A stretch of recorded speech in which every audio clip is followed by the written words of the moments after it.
1, 2, 3, 4. Okay, good. That was the one where that paper one showed up. All right, so I've stacked it 4 high. And I get a capacitance of 43.3. 43.3. And let's see if I can grab 3 more here. And so let's stack it 5 high. Nice. Okay. And what capacitance do we get now? And of course, we're definitely see it go down, 36.5.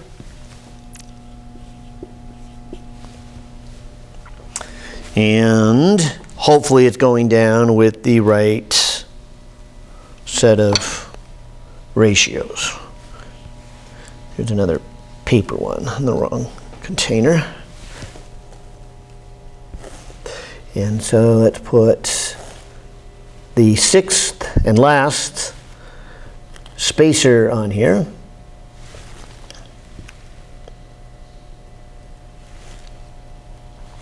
And like I said, hopefully all this is giving you kind of a chance to get a gut feeling for the capacitor. And hopefully now seeing that the capacitance obviously decreases as they get further apart. And of course increases as they get closer together. So this is a 31.8.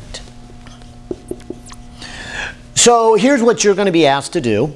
You're going to need to make a graph of this. I'll say the same that I said in the other lab. Go to your graphical analysis.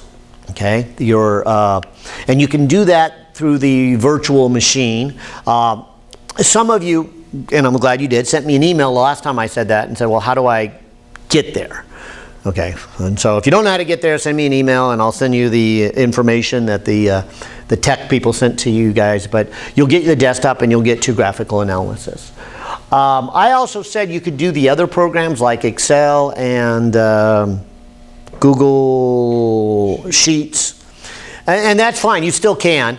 I just noticed a lot of you had a lot of questions about that, and so that wasn't, if you haven't done it before, it's not as user-friendly. So I'm going to encourage graphical analysis. It's so user-friendly. We did it back in 121.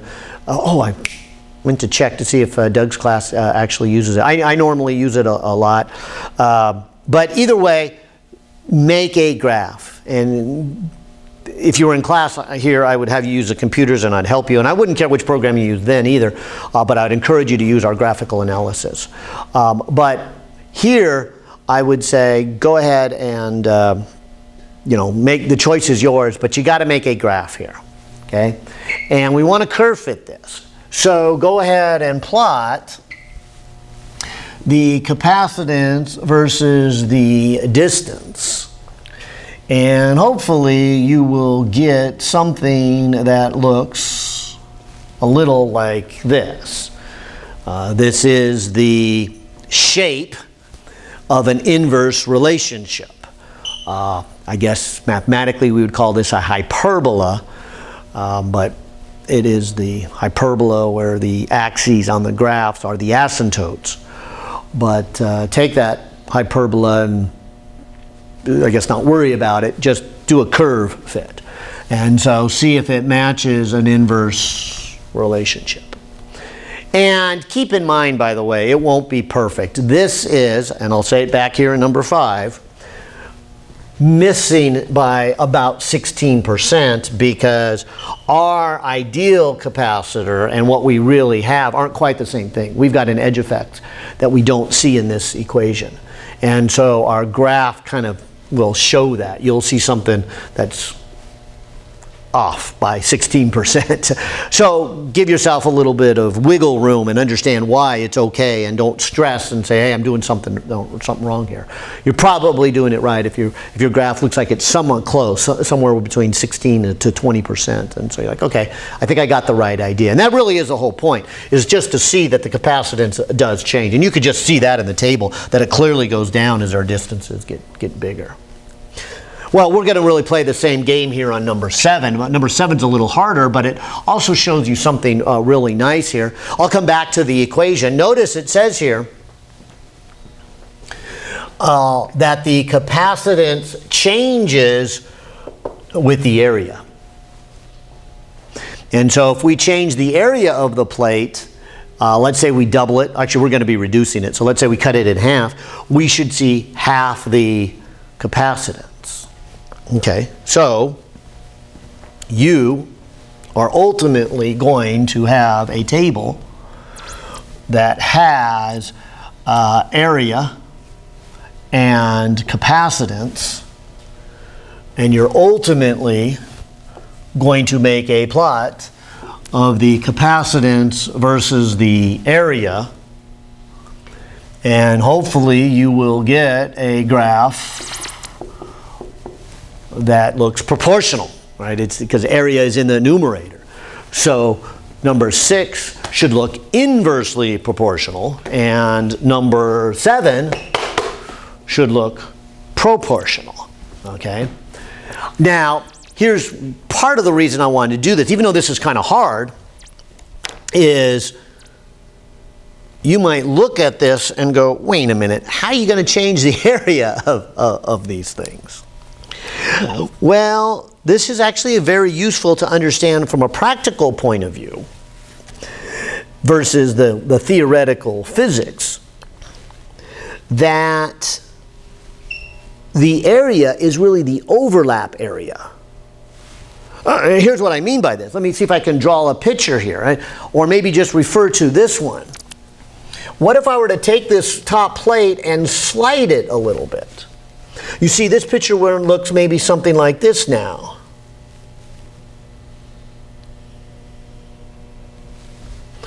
And what would happen is positives would build up here and negatives would build up here.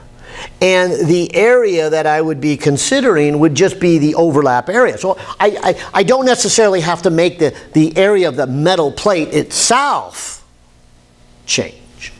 It's the electronics that I'm interested in. It's where the charges build up. Now, I do agree that now I've opened myself up to what we would call a parallel perpendicular capacitor. And so the numbers we get are not going to be as perfect as this ideal case where they are just parallel. But they won't be too far off. They'll be that 16 to 20% off. But we'll treat it as an ideal case and we'll look at this overlap. And at least it'll give us some applied physics application that we can see we just have to change the area. And if you already watched the lecture on this, you'll see that I brought out a little device into class where you can actually then, turn the plates and it rotates and you change the overlap. And then, so that's essentially what we're going to do. And so it's nice to see that in the lab. So here's what I'm going to do. I'm going to start with it here. And I'm going to start changing the overlap. Okay. Now, here's where, maybe I'll hold off on the geometry, because to get the overlap area of two circles, and I'll show you the math. But let's just take the measurements here. And so I'm going to be starting by, I guess, filling in the first part of this table and say, okay, let me start by putting, and I'll just put here then as it says, what is the distance that you move the plate? And what capacitance do you get? And what they mean here by moving it is how much am I going to then push it sideways to the left, like this. Okay, and so I'm just gonna push it over to my left. We still getting sound, Ron? It's fine. Then squeak for a bit. Okay. All right. So I'm going to push it here to the left here, and so how far I push it is really going to be this setup of distance, and eventually it will go so far it will tip over. And so I'm not going to go as far as they suggest, which is the 75 millimeters. That's the whole radius. But I'm going to get something close to that. So starting with a distance of 0, and millimeters are the units they're using, I really just have the same capacitor that I had back here at the beginning of 6, or what I got in 5. I'll check it out again here now that I shifted things around a little bit and touched them. Let's see if it goes back to the same value. And because I don't know if you noticed, but I rearranged the spacers a little bit. So let me just start here with a new number that's close. Looks like it's a little different. I've got 145. So 145. And this is picofarads for the capacitor. And then it says move 5 millimeters. And then 10, 15, 20, 25, 30, 35, 40, 45, 50. And I'm kind of out of room. And that's actually maybe even good enough. It might start tipping on me. It's certainly going to get close by then. So maybe that's all I'll do there. All right, so let me move it 5. And I got to give myself some working room here. And I'll just use this and say I'm going to push it over 5 millimeters and get a new overlap. And it looks like I get 142.2. All right, let me push it over.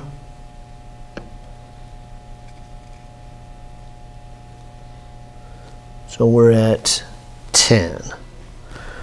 Let it settle down. About 136.9. 136.9. Let me go to 15.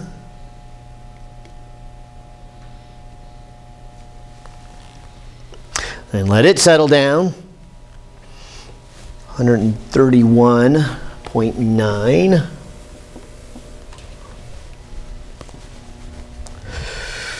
Okay, what am I at? That was 15. Does that look right? Yeah, let's go to 20. Let that settle down. So it's 127.5. 127.5. Let me go to 25.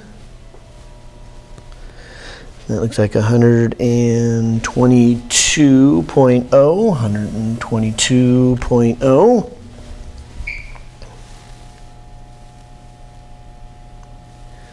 Let me go to 30. And I get 116.7. 116.7. Let me go to 35. Let it settle down. We're looking at 111.4. 11.4.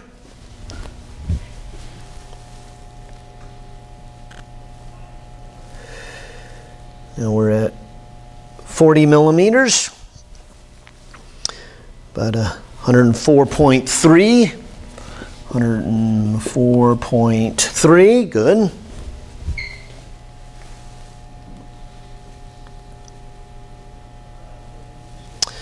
Uh, 45. We've got 99.0. And then finally, let's just go to 50. And good, it's still staying up. Nothing seems to be tipping over quite yet. Good. And I'm at 93.5. So 93.5. Yay! All right. So now you can see the capacitance has gone down. But the other big part of this is we need, now we got capacitance, so we've got this column here. We need to get this column. And here's where some geometry will help. And if you're looking at your lab manual, your author on page 19 has kind of helped you out and says, well, look at this for a moment. If you look at a circle and you take a pie cut of it, so that's a section, and then you draw a line across there, this area, the segment of a circle, this shaded part, is given by the following formula. So if we call r the radius and the angle here theta, watch this.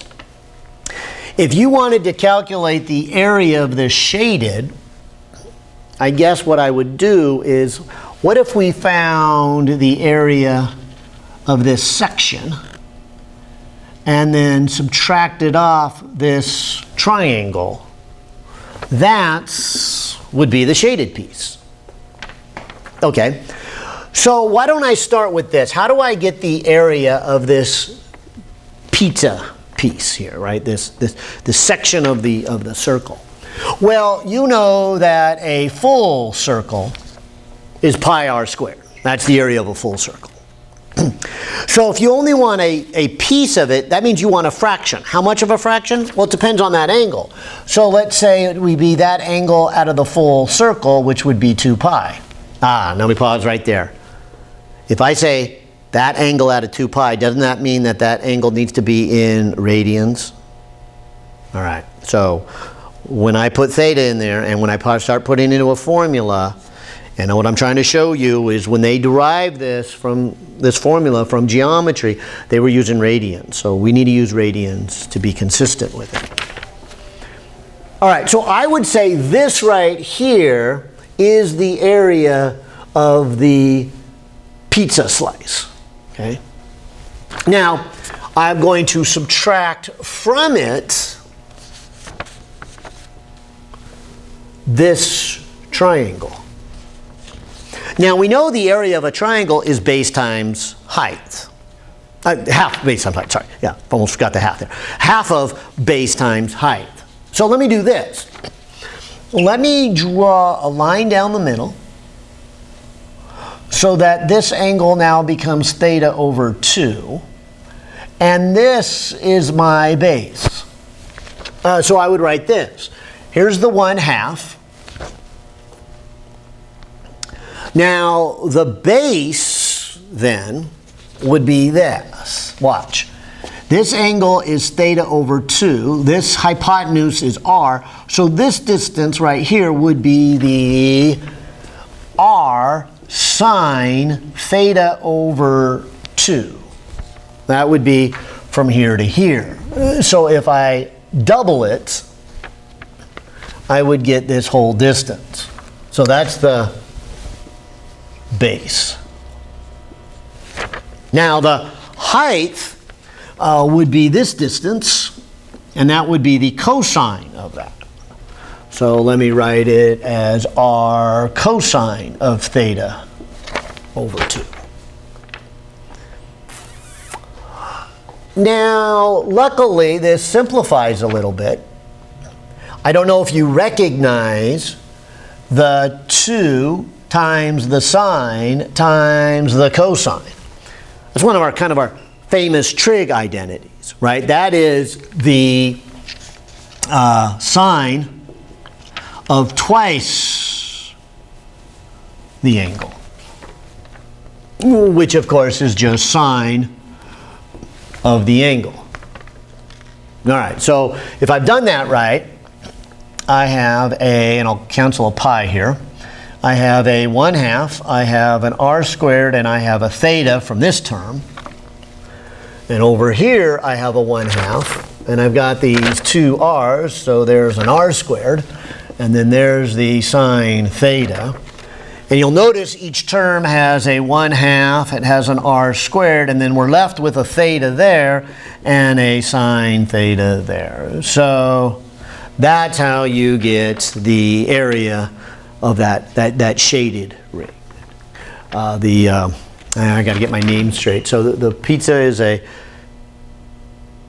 section, and that's a segment of the circle. I got my geometry words right. But it's the shaded region. All right. So that was, I guess, for free because your author already gave it to you. Your author just says, okay, keep that in mind.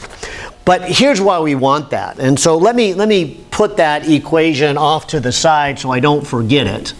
And you're going to need it. But let me erase the proof of that. Because what we want to be able to do, as I said, to make this plot, we already got the capacitance, but we need this column. We need area. And so we need a way to figure out the area. And so maybe drawing a picture could be helpful. I'll draw a circle with a dot. That represents what would be the bottom plate of my capacitor. Should I move over a little bit more? Oh, I like that circle. It's pretty good. All right. So a little bit further over. So here is a circle with a dot. Okay. So that's the bottom plate. Now remember then the top plate, and so maybe it'll stand out. I'll change colors to blue here. I had pushed over a little bit. And so I pushed it over what we said right here, distance moved. I don't want to call that D because I'm afraid you might confuse that with the D that we used back in step 6. So I'll just say this is DM. All right. So this is my DM.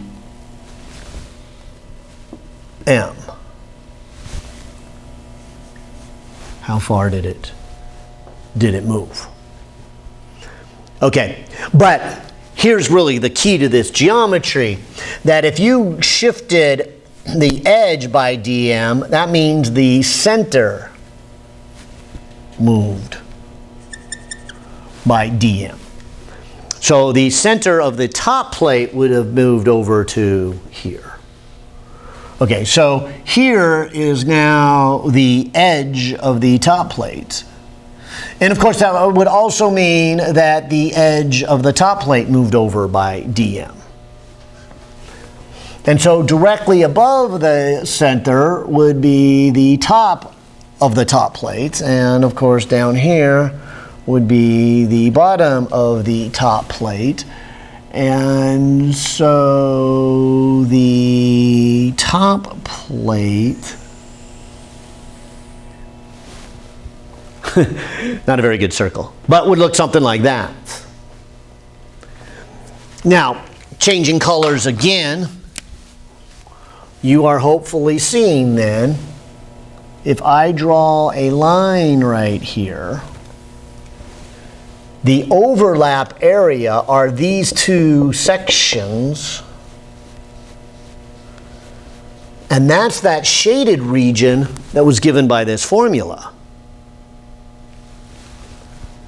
And so the area that we're looking for, so I'll write it this way, area that we're looking for is twice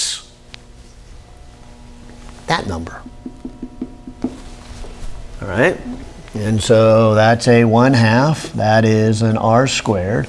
That is a theta minus sine of theta. And then making it real easy on ourselves, we could cross that out, and we even know the radius from earlier on.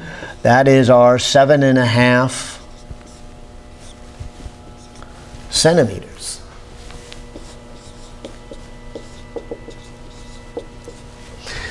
And so I'm going to make the following suggestion here in your graphical analysis, that you make a table, that the first thing in the table is this: How far did it move over? Because from that, I can calculate theta, and that's the formula I want to work with you in a second. So make a calculated column. But the third column then is this formula for the area, and then the next column would be the capacitance. And so what you are going to plot is capacitance versus area. And so the capacitance is this column. You just type that in. The area and the angle are calculated formulas. This is the formula that you're going to put here. The distance moved are just these numbers. And if I do one more step with you, how then do I get the angle from the distance moved? Because knowing the distance moved should give me the angle. And then what I'm saying is once you have the angle, you could be able to calculate the area. By the way, another reason, when you start graphical analysis on the virtual machine, the default is already in radians. So keep that in mind. You might want to check under settings. If you go File, you go down to Settings, you'll see it's already in radians. But if you're using those other programs, I don't know what their default is. So check, their default is radians? Okay. So maybe you'll be okay if you just don't change anything. But this formula is only good in radians. All right, so we need to find this. And so the last little step here, number 7, is to figure out how is that angle related. And so maybe sticking to the red drawing, let me draw back to the center. See, this is that angle theta. This is the radius r.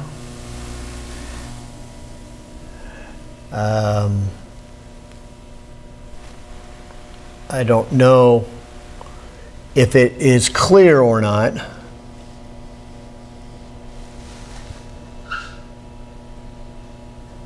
Oops.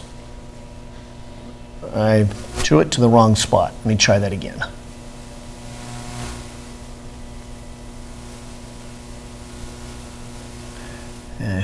Wish I had made my circle a little bigger. But remember, this dot right here, this black dot that I messed up, is the center of the bottom plate.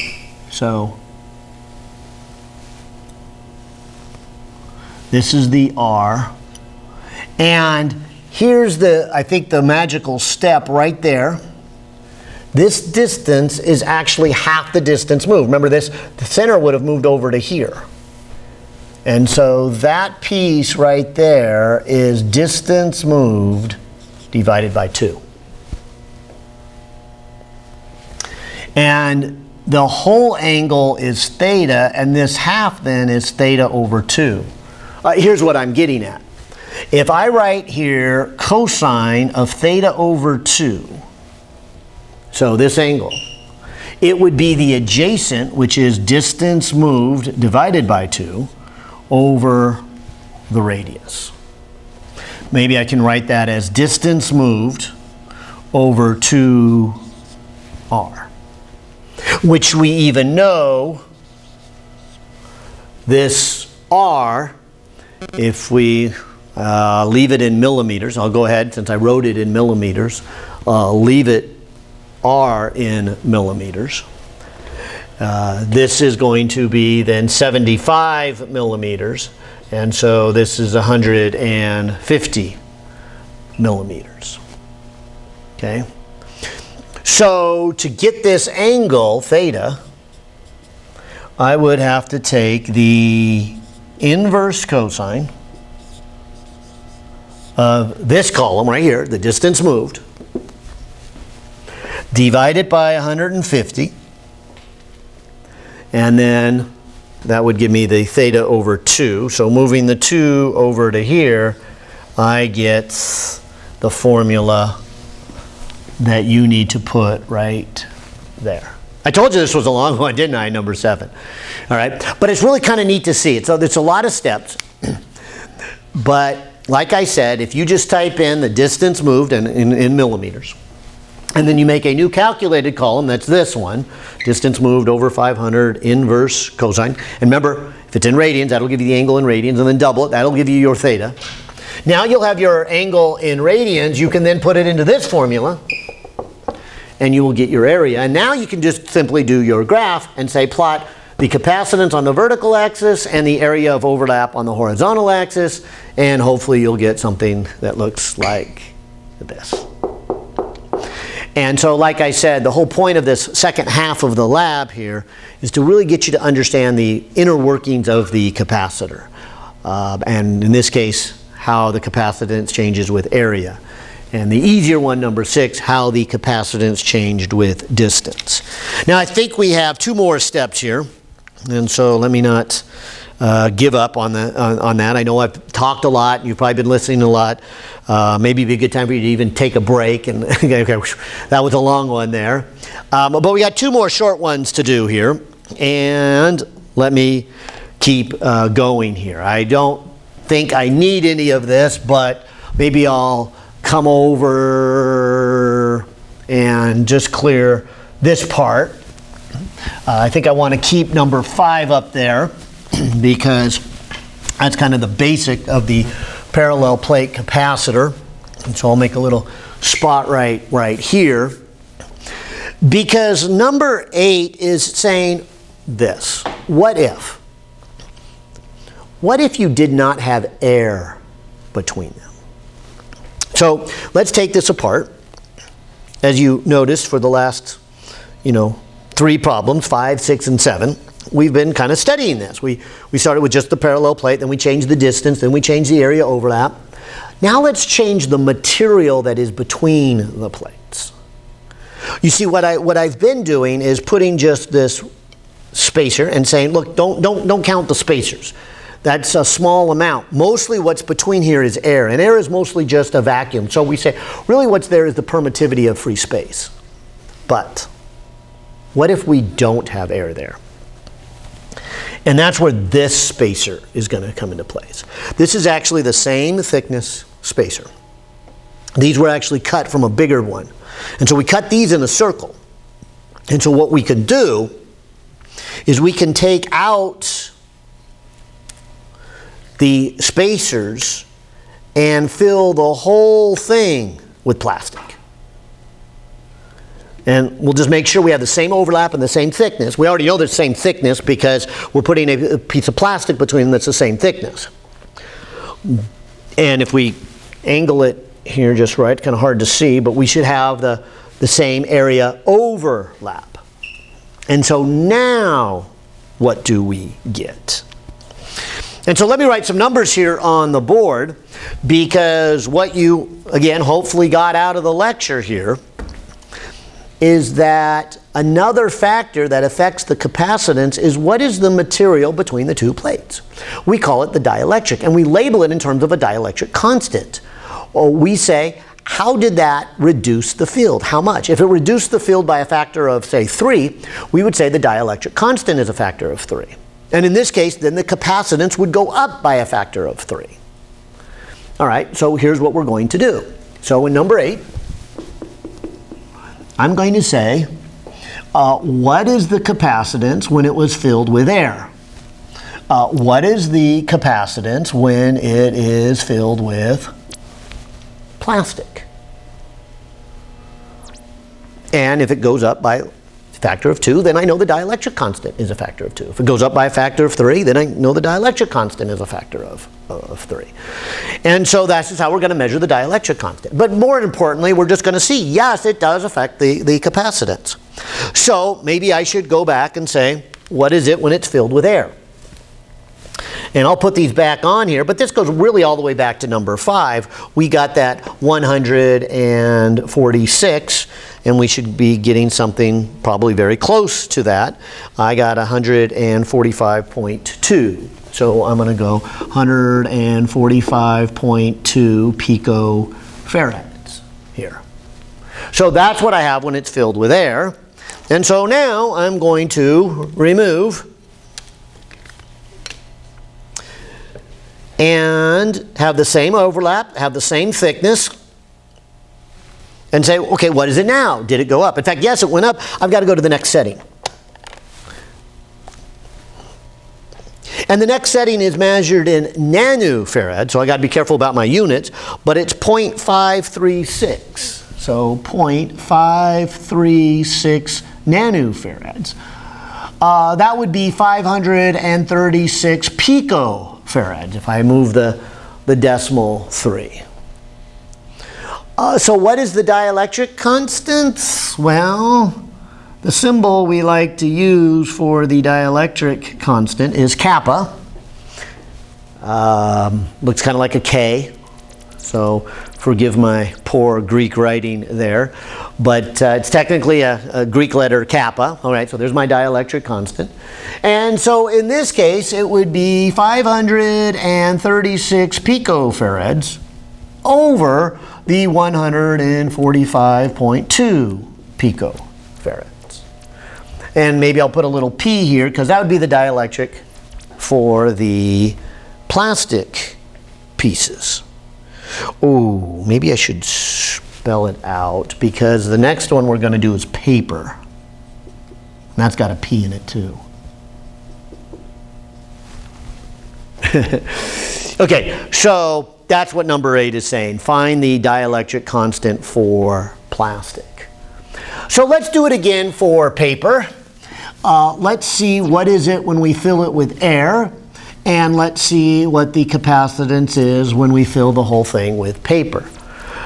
Now, I know at this point you might go, well, wait a minute, wouldn't it be the air be the same? Well, I am going to do something a little bit different because my paper spacers is just an old envelope that we cut up. And they're a little thinner.